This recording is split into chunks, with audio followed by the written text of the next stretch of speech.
സംശയ നിവാരണം. മഹാനായ ഗ്രീക്ക് ചിന്തകൻ സോക്രട്ടീസിനെ പറ്റി നിങ്ങൾ കേട്ടിട്ടില്ലേ?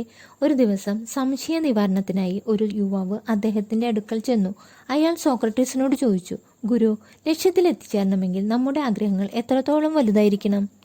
സൂര്യന് കീഴെയുള്ള ഏതൊരു വിഷയത്തെക്കുറിച്ചും ആഴത്തിൽ അവഹാവമുണ്ടായിരുന്നു സോക്രട്ടീസിന്.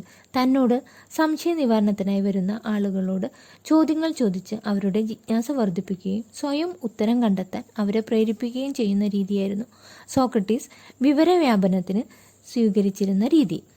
നിങ്ങൾ നാളെ രാവിലെ പുഴക്കരയിലേക്ക് വരിക, ഞാനത് വിശദീകരിക്കാം. അല്പനേരം ആലോചിച്ചതിന് ശേഷം സോക്രട്ടീസ് പറഞ്ഞു.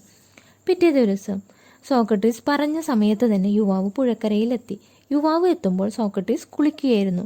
അദ്ദേഹം യുവാവിനെ തൻ്റെ അരികിലേക്ക് വിളിച്ചു. എന്നിട്ട് അല്പനേരം പുഴയിൽ മുങ്ങിക്കിടക്കുവാൻ ആവശ്യപ്പെട്ടു.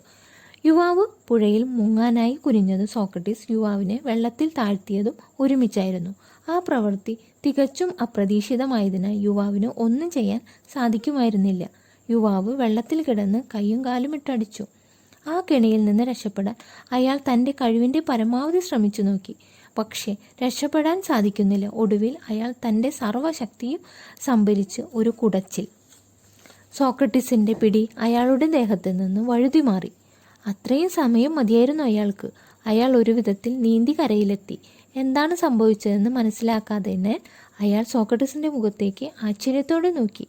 വെള്ളം കുടിച്ച് പരവശനായിരുന്ന യുവാവിനോട് അദ്ദേഹം ചോദിച്ചു, വെള്ളത്തിനടിയിലായിരുന്നപ്പോൾ നിനക്കെന്ത് തോന്നി? പ്രാണവായു ലഭിക്കണമെന്ന് തോന്നി. അത് വെറും ആഗ്രഹമായിരുന്നോ അതോ ലക്ഷ്യമായിരുന്നോ?